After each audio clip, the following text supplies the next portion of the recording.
श्री गंगा में।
घर की लाला दे हो राजा मोहबी में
पिताजी के नाम वीरदासर सिंह है, लेकिन पिता नाम वीरदासर है।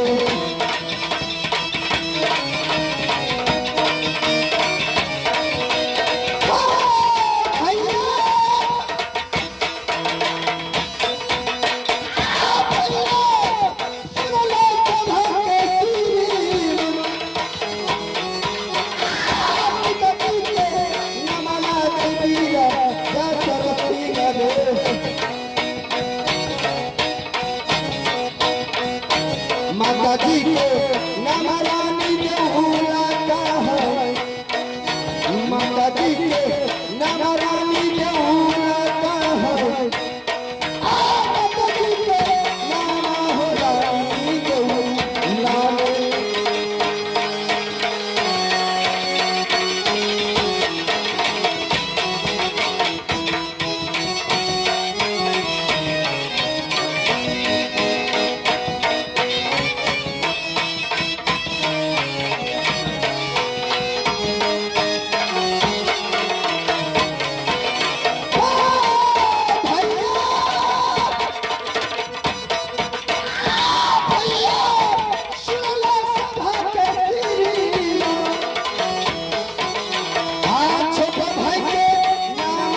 मेरा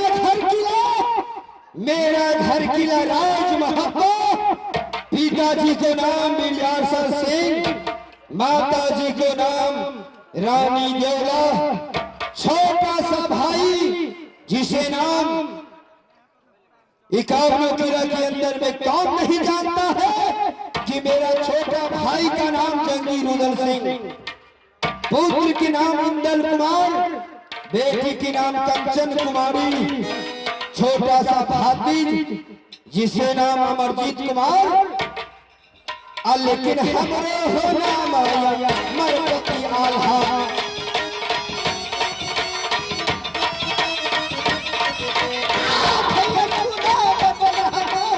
नाम मर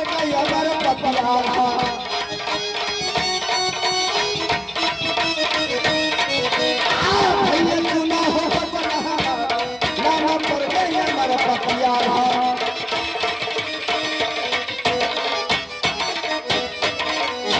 जब से मैंने अपने राज दरबार को अंदर आया हो, ना जाने ये मंत्री नकुबर आए राज दरबार को छोड़ को कहां चला जाता है।